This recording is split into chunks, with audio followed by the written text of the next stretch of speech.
Hello, good morning all. ഞാനിന്ന് ചെയ്യാൻ പോകുന്ന ഈ വാട്ട ഈറ്റിനിടെയാണ് കേട്ടോ. രാവിലെ തന്നെ ഒരു കട്ടൻ കഴിച്ചു കേട്ടോ.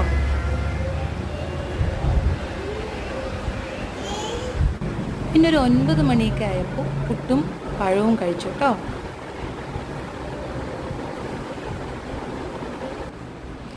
പിന്നെ ഒരു 11 മണിയൊക്കെ ആയപ്പോൾ മാംഗോ ജ്യൂസ് കുടിച്ചു കേട്ടോ.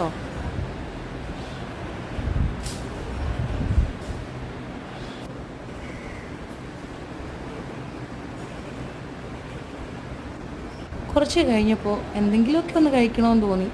അപ്പോഴേക്കും മുറുക്കുണ്ടായിരുന്നു കേട്ടോ, അതും കഴിച്ചു കേട്ടോ. ഒരു 2-2:30 ആയപ്പോൾ ഞാൻ ലഞ്ച് കഴിച്ചു കേട്ടോ. പുളിശ്ശേരിയും മീനും തോരനും അച്ചാറും ഒക്കെ ആയിട്ട് കുശലായിരുന്നു. പിന്നെ ഒരു 5 മണിയൊക്കെ ആയപ്പോൾ 2 ഡേറ്റ്സും കുറച്ച് നട്ട്സും കഴിച്ചു കേട്ടോ. പിന്നെ വൈകിട്ട് ഏട്ടൻ വന്നപ്പോൾ ഫ്രൂട്ട് സലാഡ് വാങ്ങിയിട്ട് വന്നു, അതും കഴിച്ചു കേട്ടോ. രാത്രി വലിയ സ്പെഷ്യലൊന്നും ഇല്ലെങ്കിലും തേങ്ങയും ശർക്കരയും ഒക്കെ നിറച്ച ദോശയാട്ടോ കഴിച്ചേ. അപ്പോൾ എൻ്റെ വാട്ട ഈറ്റിനിടെ ഇത്രയേ ഉള്ളൂ.